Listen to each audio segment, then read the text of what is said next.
Okay, we can discuss the chapter force and laws of motion of ninth class, and based on that particular term itself, we can remember the scientists, two famous scientists, that is Galileo Galilei, who lived in the 16th century, and Sir Isaac Newton in the 17th century. By their effective and important contributions only, a new branch of physics itself is started, that is the Newtonian mechanics. Now it is developed a lot. And coming to the term motion, you have studied the definition of force from the chapter motion in your previous classes. Okay, so can you recall that situations? So you all are familiar with your daily life situations, the bicycle and the football. We can start from that situations. How a bicycle is get started? The answer is after pedaling. Similarly, how a football is getting started its motion? Answer is after kicking it. Okay, so you all are familiar with that situation. So what the conclusion that we can come from this? If you want to start a motion, to begin a motion, you have to exert force. And that force may be, it is pedaling here in the case of cycle, and it is kicking in the case of the football. So you are using different terms to indicate the force. So the conclusion is, to start a particular motion, you need force compulsorily. Next, the other option, whether force is required to stop motion. So this is the cricket, the keeper, and he stops a very fast coming ball by just taking catch, okay, or holding it. So the holding is done by the wicket keeper, then the ball comes to rest. Similarly, a moving car, how a moving car can be stopped? Of course, by applying the brake on the vehicles. Okay, so there also we are giving the force on the car in the form of brake, so that the car comes to rest. So the conclusion is that we have to apply force in either form to stop a moving body also. So in general, in order to start a particular motion or to stop a moving object, we have to exert force. Okay, so that is the conclusion of force. Force do what? Force start a motion or force stop a particular motion. And we can start in the 8th class study. You have already studied the definition of force as just simple push or pull. This was the definition of force. Force was push or pull. Okay, we can hold it like this. Force is of course a push and force is of course a pull. But this year, more detailed study, we will give another definition, another systematic and effective definition for the force that we will come across very soon. Okay, next up, we can come to the effect of forces. The force, based on the effect of force, you can have two branches. So that is the balanced force and unbalanced force. Balanced and unbalanced force. So you can conclude, if this box, you can take a box resting on the table. So now you can see this box, it is rest there. Okay, so what are the forces acting on there? Of course, it has a particular weight. Which direction weight acts? You know, weight acts always downward. So why this? So due to the weight only it is falling downward. So why this box is not falling downward? The answer is simple. It is placed on the table and the table is exerting an upward reaction. Okay, and the reaction, upward reaction and the downward weight, when they become equal, this box is coming to rest.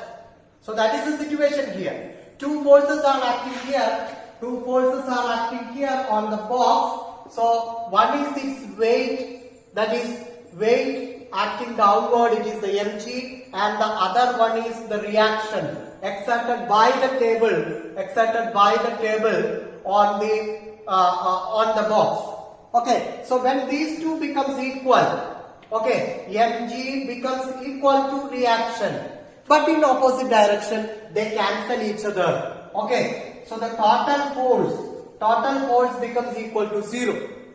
Such forces in which the total force is 0 are termed as balanced forces. They are balanced forces. Okay, so now you can discuss the same box again.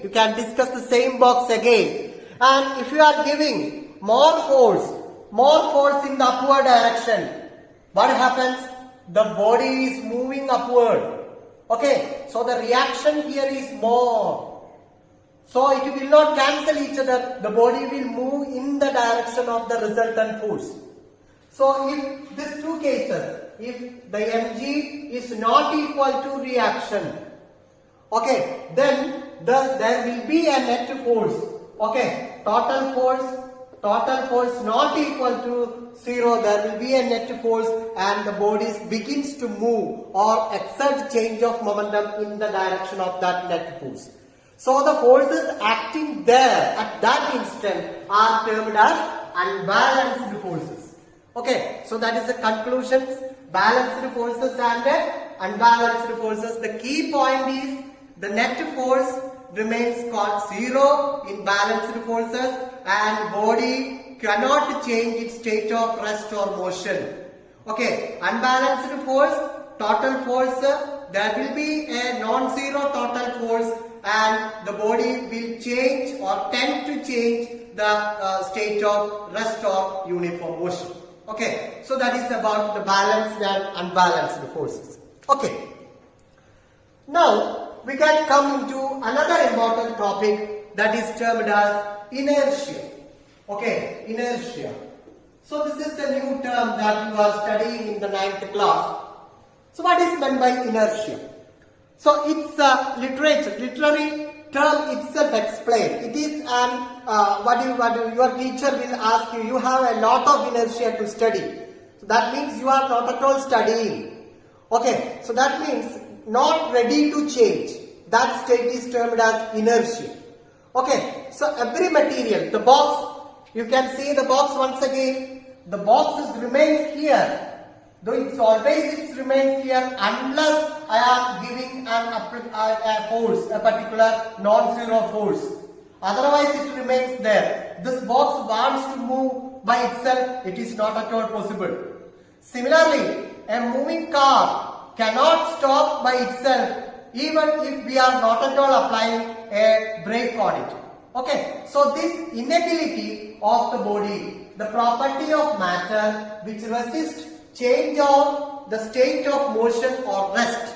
Change of motion also cannot be changed. Change of rest also cannot be changed. That particular state is termed as, that property is termed as inertia. Okay, you have to study this equation or underline this definition properly. And a lot of daily situations that you are coming across in your textbook, this activity is given there.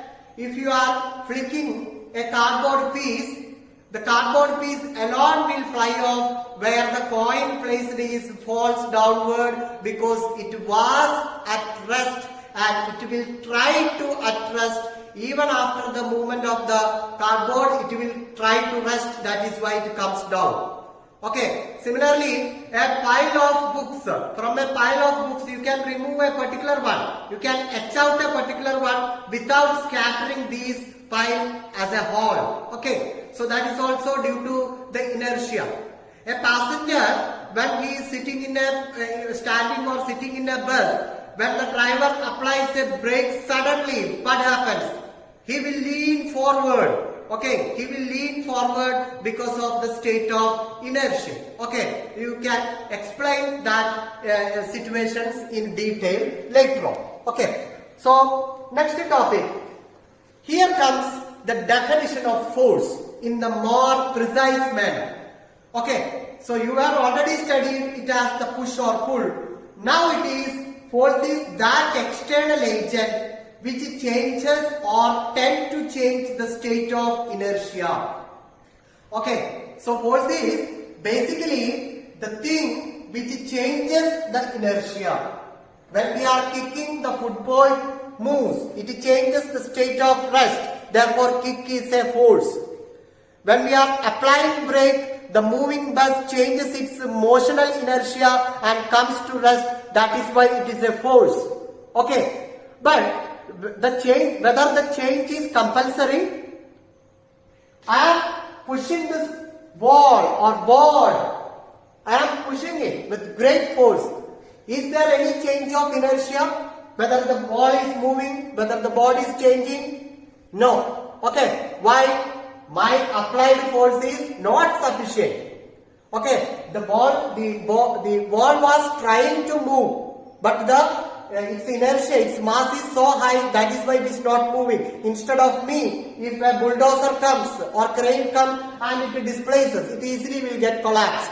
Okay, so it is not necessary that there should be a change of inertia, change of state of inertia. There should be a tendency. Okay, tendency means it tend to move, means it try to move. Okay, so if the force is not sufficient, the inertia may not be changed. Okay, it will only try to change that inertia. So we are incorporating both if a change also or a trial for the change or tendency for the change also in the term force. Once again, force is defined as that external agent which changes or tend to change the state of inertia. Okay, and that may be push, pull, kick, catch, etc. as per the daily life situation. We are giving different names. That's all. Everything is from the point of view of physics. Everything is force itself. Okay. Next we can come to the very fundamental equation, the law, that is Newton's first law. So based on these studied inertia and all, he framed every body continues in its state of rest or of uniform motion along a straight line unless compelled by an external unbalanced force. So until now we have said that we have studied the inertia, effect of inertia. If there is no force, body possesses its inertia. Okay, so what is needed? External unbalanced force. This is very important. What about the importance of external? If you are taken a water molecules in a barrel, and you know the water molecules are, if you are taken a water molecules in a beaker, if you are taken, so there are so many water molecules, and these water molecules are in random motion. They will collide on the walls and all. So there are internal forces. They will exert internal forces. Whether these forces is sufficient enough to move the barrel? No, the barrel will not move out. Or the cylinder taken, gas cylinder taken will not move up itself if we are not lifting or if we are not pushing. Okay, so in order to change the state, external force is needed. The internal force cannot make a change of inertia. That's very important. And more particularly, the force should be unbalanced force also, that we have already seen. If the balanced force is acting, even if it is external, there will not be the change of inertia or the change of tendency of change. Okay, so that is why an unbalanced and external force is needed. Until this force is not there, body continues in its state of rest or uniform motion along a straight line. Okay, so this is the very basic law of motion, and it is termed as first law of Newton's law. Okay, thank you.